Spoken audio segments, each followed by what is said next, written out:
ধুর,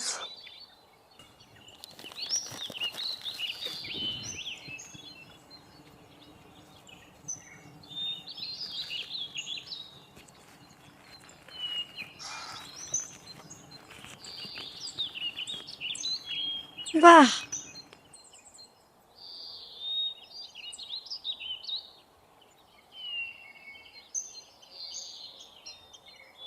বেশ এঁকেছেন তো। তা এভাবে এটা ফেলে দিয়েছেন কেন? কি লাভ? ছবি তো আর পেট চালাবে না।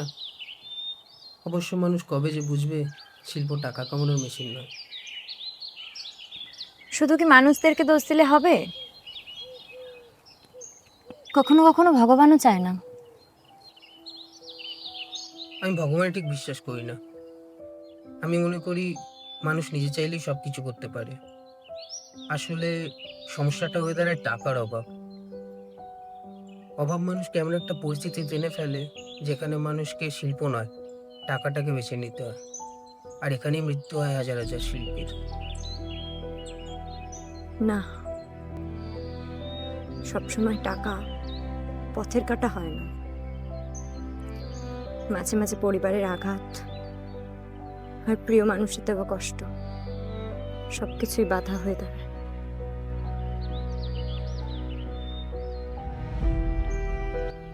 আচ্ছা, আপনি ঠিক আছেন তো? হুম, ঠিক আছে। কিছু মনে না করলে একটা কথা জিজ্ঞেস করতে পারবো? আপনার কি কিছু হয়েছে? না মানে আমি অ্যাকচুয়ালি ঠিক বুঝতে পারলাম না। আপনি যদি কিছু মনে না করেন আমায় বলতে পারেন। মনে করার কিছুই নেই, যা হবার তা হয়েই গেছে। আমি একজন নৃত্যশিল্পী। ছোটবেলা থেকেই নাচ আমার প্রাণ। বাবা আগাগোড়াই নাচটা পছন্দ করতেন না। বলতেন বনেদি পরিবার, একসময় নাকি জমিদারিও ছিল, সেই পরিবারের মেয়ে হয়ে নাচ করবে। তাও ছোট ছিলাম, মা কোনো রকমে বাবাকে বুঝিয়ে একটি নাচের স্কুলে ভর্তি করে দিয়েছিল। এরপর নাচ আমার সব হয়ে গিয়েছিল।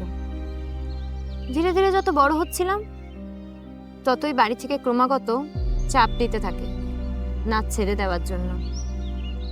কিন্তু আমি নাচ ছাড়িনি। আমি তাদেরকে স্পষ্টভাবে জানিয়ে দিই, নাচ আমি করবই, আমি নাচ ছাড়বো না। তখন তারাও আমায় স্পষ্টভাবে জানিয়ে দেয়, যদি নাচ করতেই হয় তাহলে যেন আমি বাড়ি ছেড়ে দিই। তারপর কি করলেন? কি আর করবো বলো, কখনো কখনো ভগবানও চায়।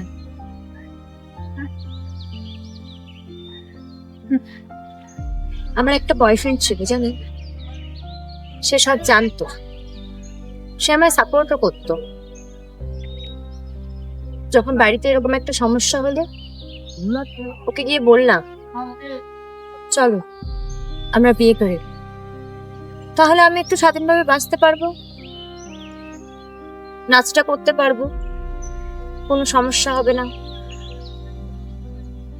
তখন সে অন্য সুর ধরে, সে আমায় জানায় তার বিয়ে করতে কোনো অসুবিধা নেই, কিন্তু তার বাড়ি থেকে নাকি তাকে জানিয়ে দিয়েছে বিয়ের পর ওই বাইজি নাচ নাকি আর করা যাবে না। কথাটা শুনে খারাপ লেগেছিল জানো।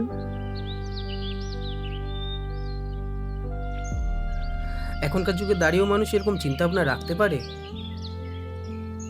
আগেকার দিন আর এখনকার দিনের মধ্যে কি সত্যি কোনো পার্থক্য আছে?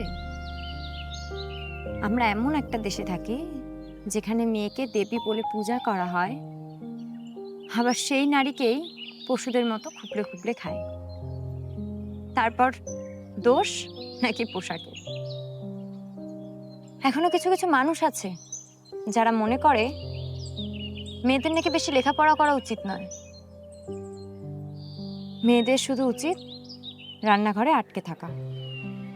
এর থেকে যদি আমি একটা ছেলে হতাম তাহলে তো আমি যা খুশি তাই করতে পারতাম, আমার লাইফে পূর্ণ স্বাধীনতা থাকতো সমস্ত কিছু করার। সত্যিই কি তাই? দেখুন, ছেলে মেয়ে ব্যাপার নয়, ব্যাপারটা হলো পরিস্থিতি। পরিস্থিতি মানুষকে এমন একটা জায়গায় এনে দাঁড় করে না, যেখানে মানুষের কাছে আর কোনো অপশন থাকে না। না মানে আমি কথাটা ওভাবে বলতে চাইনি। এই যেমন ধরুন না আপনি আপনি কত সুন্দর ছবি আঁকেন। আপনার অন্তত ছবি আঁকতে তো কোনো বাধা নেই। কি লাভ সেটা বলুন? দিনের পর দিন অপমান আর অপমান ছাড়া আর পেলাম কি? ছেলে মানেই তো শুধু টাকা কামানোর মেশিন। আর আর্ট দিয়ে তো টাকা কামানো যায় না।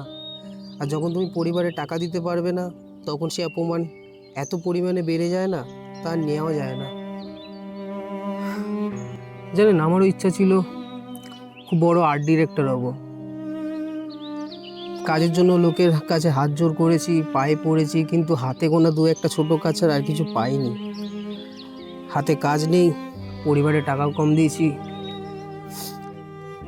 পরিবারের কাছে তাই আমার প্রতি ভালোবাসা সম্মান সবই চলে গেছে। আসলে কি বলুন তো, এখনকার যুগে কাজ পাওয়া মানে পকেটে টাকা থাকা, নয়তো পলিটিক্যাল সোর্স থাকতে হবে। আর আমার কাছে দুটোই নেই, সুতরাং এই ইন্ডাস্ট্রিতে আমার জায়গাও নেই। কিন্তু আপনার আর আমার মধ্যে একটা জিনিস কমন আছে, জানেন তো? আমরা দুজনেই র্যাট রেসে বন্দি হয়ে থাকিনি।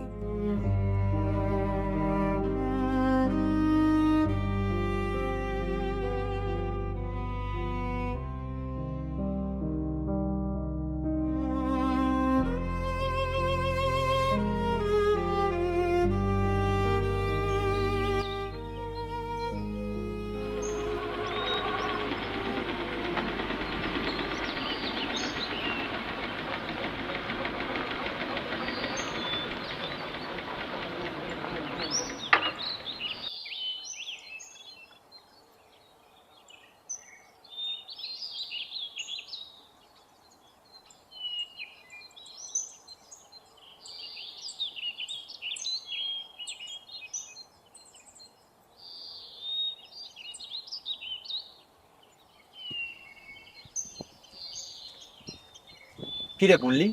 তোকে কখন আসতে বলেছিলাম আর তুই এখন আসছিস? আরে শুভম দা, একটা জরুরি কাজে ফেঁসে গেছিলাম, আর একটু দেরি হয়ে গেল। বলো কি বলবে তুমি? আরে একটা নতুন ভুতুরে জায়গার খোঁজ পেয়েছি, ওই কারণেই তোকে ডাকলাম। এখন তো বেশি সময় হয়নি, বস বাইকে বস, ঘাটে যাই, কি চা খেতে খেতে বলছি। কোন ঘাটে যাবে? চল, আজকে ওই দেবদার ঘাটটার দিকেই যাই, অনেকদিন যাওয়া হয় না ওইদিকে। কি বলছো তুমি? তুমি কিছু জানো না? কেন, কি হয়েছে? আরে দুদিন আগে ওখানে দুটো ছেলেমেয়ের বডি পাওয়া গেছে, তো দুজনে সুসাইড করেছিল ওখানে। কি বলিস রে? তুই আগে আমাকে জানাসনি কেন? আরে আমি নিজেও আজকে জানতে পারলাম, জানো? দুজনের ব্যাগে সুসাইড নোট পাওয়া গেছে। সুসাইড নোটে নাকি এটাও লেখা ছিল ফ্যামিলি প্রেসার পড়ে সুসাইড করেছে। কি অদ্ভুত মিল বলো দুজনের, একদিনেই দুজনে সুসাইড করেছে। বয়ফ্রেন্ড গার্লফ্রেন্ড নাকি? দেখো, তা ঠিক বলতে পারবো না, ওদের পরিবারের কথা অনুযায়ী দুজন দুজনকে চিনতো না। কি অবস্থা বলো? এখন কি ওখানে পুলিশ যেতে দিচ্ছে না? না, এখন তো ওই ঘাটে কাউকে ঢুকতে দিচ্ছে না, শুনছি নাকি ঘাটটা বন্ধ হয়ে যাবে। দেখি এবার কি হয়। সত্যি কিছু বলার নেই, এখনকার ছেলেমেয়েরা বাড়ির সাথে ছোট্ট ছোট্ট ঝগড়া করে সুইসাইড করে ফেলছে। সব এক একটা ভিতর ডিম, প্রবলেমের সাথে চোখে চোখ রেখে কথাই বলতে পারে না, লড়াই করতে পারে না এরা। আর আমাদের দেখ, আমরা কত ভূত প্রেত, ওদের সাথে লড়াই করে আমরা বেঁচে রয়েছি। আরে এটাই তো এরা বোঝে না। আর কি বলবো, এক কাজ কর, তুই বস বাইকে বস, আজকে তাহলে নবাবগঞ্জ ঘাটের দিকেই যাই। আচ্ছা তাই করো। বস।